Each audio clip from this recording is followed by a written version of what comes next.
Yo, this is a two-part story. Kind of hope I can cover everything. But let me start. Back in the mid-'80s, early '80s, the Raiders was outlawed, right? As far as wearing the high school, going to school, you couldn't wear no Raider stuff. Then it transferred into Cowboys gear. Then it transferred into, you couldn't wear no NFL logos to school. And I'm going to tell you kind of how it started. And back in the day, like I said, on my clique, we were Raiders. We was raided out. And we get a phone call. We was plotting to go to San Francisco to visit our folks in San Francisco. Now, the backstory of me when I first moved down there, a lot of the people that I met that I met in Modesto, California, was from San Francisco. Potrero Hills, Army Street, Hunters Point. All my folks are from those areas. And so, we would go visit and, go get some weed and all and drive back. So we was on our trip to San Francisco to go to Army Street and visit our folks out there on Army Street. My partner Nate and all these folks we was going down there to go to Army Street.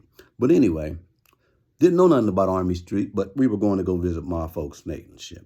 But anyway, backtrack. So we get a call, from my Uncle Hodge, my Uncle Mudbone, that, they getting into it with these people, with these guys in Gustine. They got them surrounded, they're going to jump on them. They were in Gustine, California, macking on some females, trying to get some females. And we used to go to Gustine and get a couple of those beautiful Mexican girls out there. There was some fine Mexican Latina girls out there in Gustine. Boy, they was thick as hell back in the day. And so it was my Uncle Mudbone, my partner probably Chill, and my partner that's rest in peace, Danny Perez. Rest in peace, Danny. Love you, boy. And we get the call. So we're plotting to go to San Francisco, but, before we go to San Francisco, we're going to check them out in Gustine, go see what's going on. Gustine to see what's going on. So we go to Gustine, we go to these little apartments, and, they up there and they over there. We kind of rest, and we whoop a couple of dudes' ass over there, but it wasn't too many dudes' ass to whoop over there. Whatnot. And he said, the guys, they kind of went to the football game. It's a big football game, or the guys went to the football game that jumped on them or something like that. And so we piled up in our car, and we had to be about 10, 15 deep. About 3 carloads deep. We had to be about 10, 15 deep. Everybody we had, and we had a couple of pistols, and we didn't have too many. Didn't nobody have a whole bunch of guns back then. We might have had a couple of them with us. And so we go, and some crazy stuff going on in the background. I have to address that in a minute. But yeah, so we go pile up and get to Gustine. We go to Gustine, we whoop on those dudes' ass, and I'll tell you, it's we got to go to the football game. So we go to the football game in Gustine. Oh my God. We went up in that motherfucker, gave them motherfuckers the blues. I forgot how we got in there. We jumped the fence, man. We beat oh my God. And, I don't condone any of that, man, because we just did a lot of senseless violence up in there. We went in there and went crazy. Just anybody we saw that we thought that was a gangbanger or anything, we gave them the business. And I remember one time my partner slammed this one kid up against the wall, right, up against the back, because it was about a bathroom. And there was some fences by the bathroom in a little area by the football stadium and shit.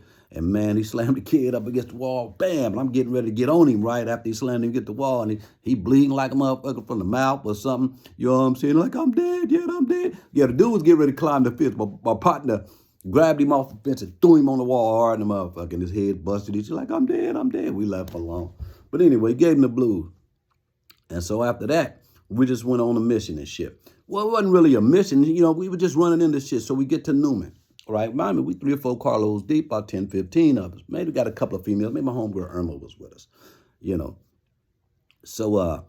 So we get to Newman, California, get to the gas station, put some gas, and some biker dudes trying to start some shit with us, some white biker, some Hell's Angel types trying to start some shit with us and shit.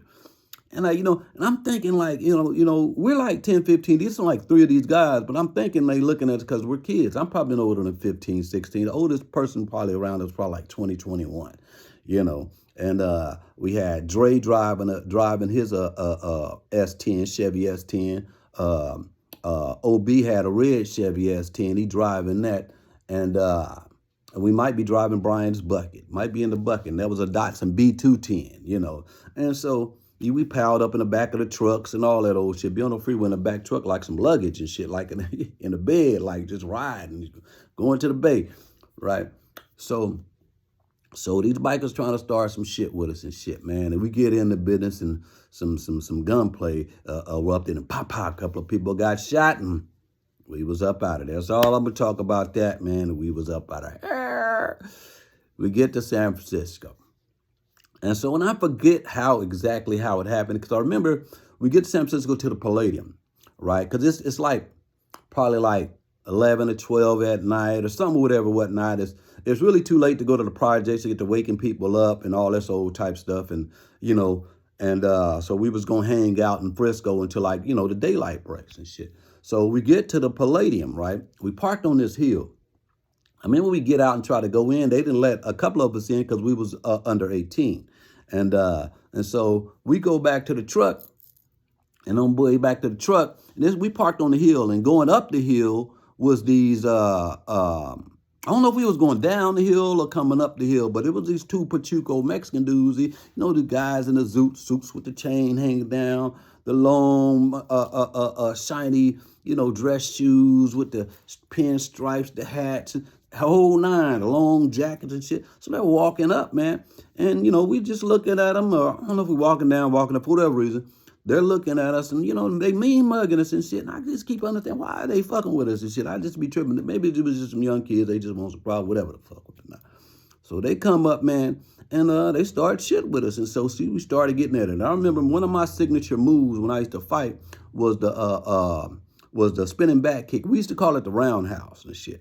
But it was a spinning back kick, and I was very good at it. I knocked a few people out with just a roundhouse kick, a spinning back kick. So I go to spin the back kick this one dude, right? You know, they jackets and shit. They dropped, you know, they got their jackets hanging. So they dropped the jacket and they getting at it, right? And mind me, it's slippery in the motherfucker. They in their shiny shoes and shit. And they trying to get it, man. And they slipping and shit. And I remember I go to lay this round kick on him, on this dude, right? Throw a round kick. And I missed him. He ducked it. You know what I'm saying? I came down and bang, because I ducked it. I didn't want him, you know what I'm saying, to catch me. You know what I'm saying? Because I missed him and shit. He ducked my kick and shit. So y'all came down. I got on him. Bing, as soon as I came down with that kick, you know what I'm saying, my fist came falling. Bing, I came, bing. We got on their ass, and they just skirted down that hill, scared. They were slipping, falling, skirted down the hill, and it was gone. You know what I'm saying? And so we get to Army Street. That's when they had the projects. They had the high rises up there. You know, we had to climb to get up in the high rises to spend it. You know, it was probably like 4 or 5 in the morning. You know, we climbed to get up in the high rises in Army Street, you know what I'm saying, because we couldn't go through the front or whatever, whatnot. We had to sneak in or whatever, whatnot. And that's when we met the Army Street boys, the 2-6 mob. I don't know if there was a mob then, because we was 8-ball mob. But I kind of think they got the mob from us, man. Them Army Street dudes, and some of you original Army Street dudes, where you guys get the 2-6 mob at? Because I don't know if y'all was mob before we got down there, but y'all was, I mean, those dudes, they was real enthused off of it. You know, we had Raider jackets, we had a couple of pistols. They didn't have no pistols, and they wasn't really all the way. I don't think they was really all the way to 2-6 mob. I remember Mo P, Follow was DJing up there. It was a couple of cats up there, man. And you know, I don't know if they was really 2-6 mob yet. You know what I'm saying? That's the 26th Street in San Francisco, California. You know what I'm saying? Army Street projects and shit. And shout out to all my niggas on Army Street. Any ones I don't know, I love you, I love you, I love you. Army Street for life on mine. Fuck with y'all. I fuck with y'all.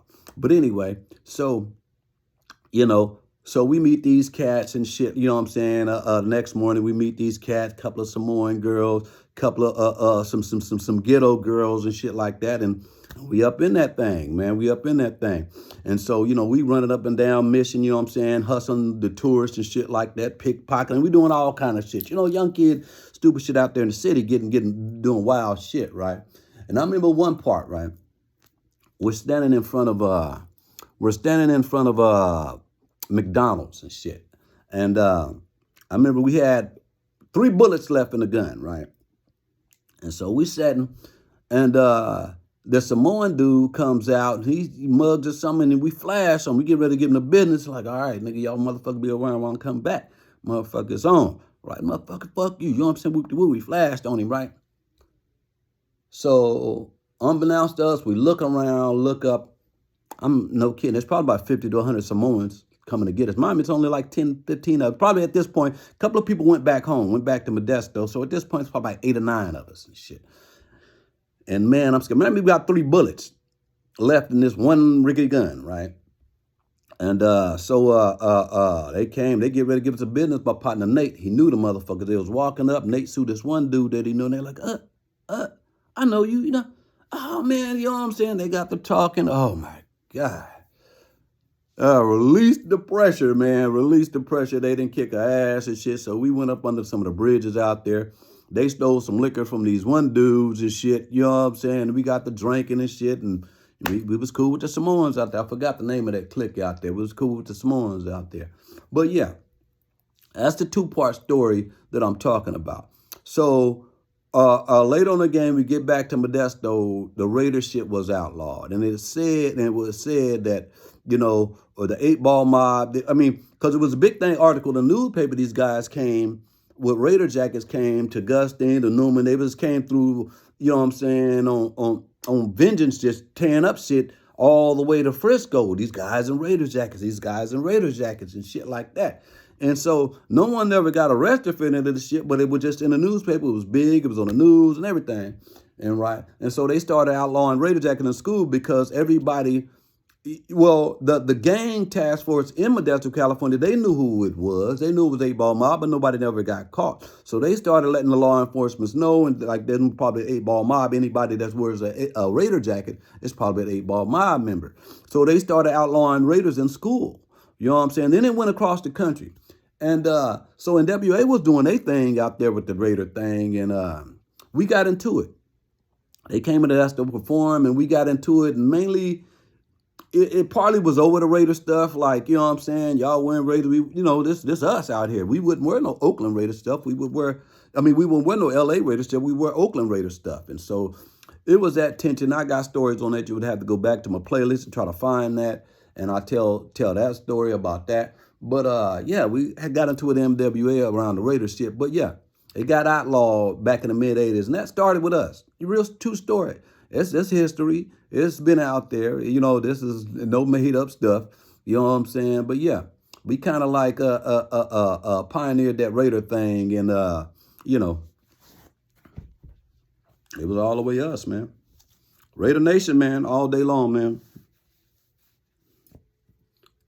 Like I tell everybody, it ain't on me, it's in me. Raider Nation till I tire. And my love to all my Frisco people out there, everything. You know, all my Frisco people, they Frisco to the heart, man. But man, this is Raider Nation, man. And to all my Army Street folks, love y'all to death, man. But this is Raider Nation. My heart for life. Rock B, 300 Street.